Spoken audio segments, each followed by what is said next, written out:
না, ওনার কোশ্চেনগুলো রাজনীতিবিদদের মতো। আমি কোশ্চেন করি নাই তো, উনি তো বারবার আমাকে জাজ করছেন, আমি তো বিশ্লেষণ করেছি, আমি ওনাকে কেন কোশ্চেন করবো? আমাকে কথা বলতে দিতে হবে তো। না, উনি তো বারবার আমাকে জাজ করতে বসছেন, এবং এটাই হচ্ছে ওনাদের সমস্যা। যেই ৭১ আমাদের মুক্তিযুদ্ধের যে মূল চেতনা, যেই জায়গাটিকে ওনারা বলতেছেন চেতনা বিক্রি করবো না তো কি করবো? রক কাটার রাজনীতি বিক্রি করব? যেই ইতিহাস তাদের আছে, যে রাজনীতি ছাত্র শিবিরের, সেটা কি আমি বিক্রি করব? আমি তো বিক্রি করবই। হ্যাঁ, আমি বিক্রি করছি মুক্তিযুদ্ধের চেতনা, কারণ বাংলাদেশ এমন একটি দেশ যেটা অসাম্প্রদায়িক রাষ্ট্র।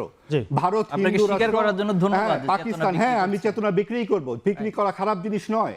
আমি রক কাটার রাজনীতি বিক্রি করতে আসি নাই, আমি গুপ্ত হত্যা বিক্রি করতে আসি নাই, আমি যেই অসাম্প্রদায়িকতার কথা বলতে আসছি এটাই আমার বিক্রি।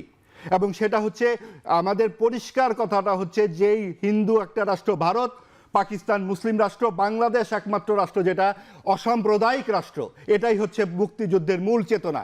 সেই জায়গায় পুরো জাতির বিরুদ্ধে যেই দলটি দাঁড়িয়েছিল, যেই ছাত্র সংঘ দাঁড়িয়েছিল 14ই ডিসেম্বর, আপনাদের মনে পড়বে, এগুলো সমস্ত কিছু বইতে আছে, সেগুলো আওয়ামী বয়ান নয়, সেটা শহীদ রাষ্ট্রপতি জিয়াউর রহমানের আমলে 15 খণ্ড মুক্তিযুদ্ধের দলিলপত্রে লেখা, বরেণ্য হাসান আজিজুর রহমান সম্পাদিত 8ম খণ্ডের দলিলপত্রে লিখবেন।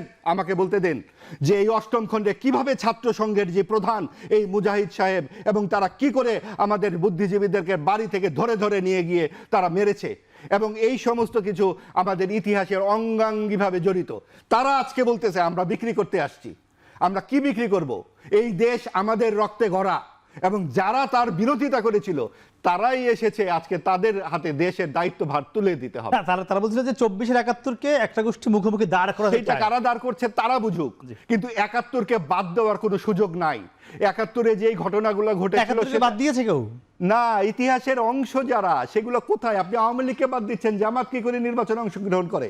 আওয়ামী লীগ 1400 মানুষের হত্যাকাণ্ডের কারণে, বাংলাদেশে 2000 শিক্ষার্থীকে হত্যা করেছে, হত্যাকাণ্ডের কারণে আওয়ামী লীগ যে খুনি হাসিনা বলেছে যত ইচ্ছা লাশ মানুষের হত্যাকাণ্ডের 30 লক্ষ মানুষের হত্যাকাণ্ডের সঙ্গে জড়িত জামাত আজকে বড় রাজনৈতিক দল। আপনি চাচ্ছেন যে আওয়ামী লীগকে নির্বাচনে অংশ করতে দেওয়া হোক? যাদের, আমার চাওয়াচাওয়ির তো কিছু নির্ভর করে না, এইটা লজিক কি বলে?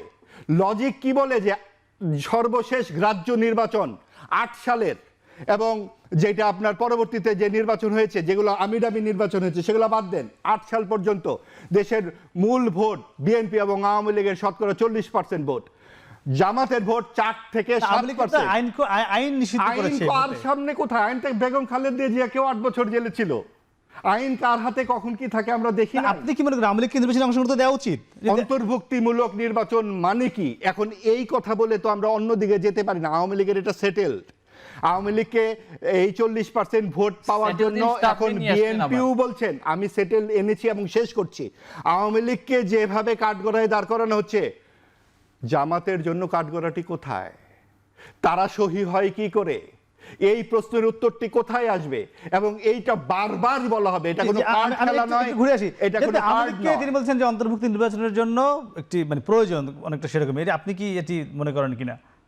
না, এটা তো অলরেডি সাধারণ জনতা, ছাত্র সমাজ সেটার ম্যান্ডেট দিয়েছে এবং সরকার সেটা আইন পাশ করেছে।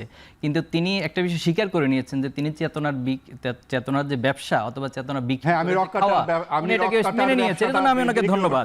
আমি শেষ করছি। আমি রক কাটার এবং তিনি আওয়ামী লীগের পক্ষে, যে খুনি হাসিনা আমাদের দেশের এতগুলো ছাত্র সমাজকে, জনতাকে, প্রত্যেকটা শ্রেণী পেশার মানুষকে, শিক্ষার্থীকে এভাবে হত্যা করেছে, সেই খুনি হাসিনাকে কোন ধরনের নির্বাচনে আপনি অংশগ্রহণ করতে দিতে চান? যেভাবে বাংলাদেশের মানুষ মেনে নিয়েছে, শেখ হাসিনাকে মানুষ মানছে কি মানছে না সেটা কোন ভাবে আমরা বুঝবো? আপনি চাইলে কালকে আন্দোলনে নামেন, হাসিনাকে নিয়ে আসেন, আপনি আন্দোলনে নামেন।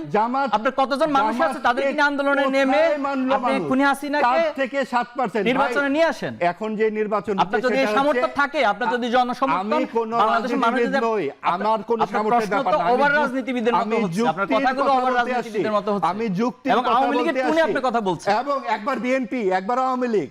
আপনি বলেন আমি সবার পক্ষে কথা বলছি। হ্যাঁ, আমি সব রাজনৈতিক দলের পক্ষে কথা বলছি।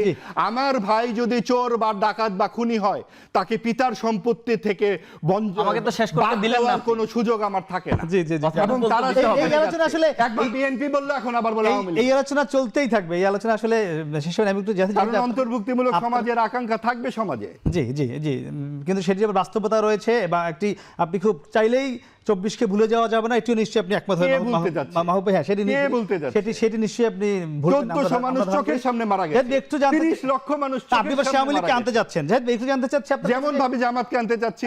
জি, যাই একটু জানতে চাচ্ছি যে আচরণ বিধি নিয়ে আজকে এনসিপি অভিযোগ দিয়েছে, সেখানে বলেছে যে রাত 8টার পরেও অনেকে সভা সমাবেশ করছে। এই সভা সমাবেশ জামাতও করছে কিনা, জামাতের আমিরের যে জনসভাগুলো হচ্ছে সেগুলো রাত 8টা পার হয়ে যাচ্ছে কিনা, আমি সত্য জানাবো।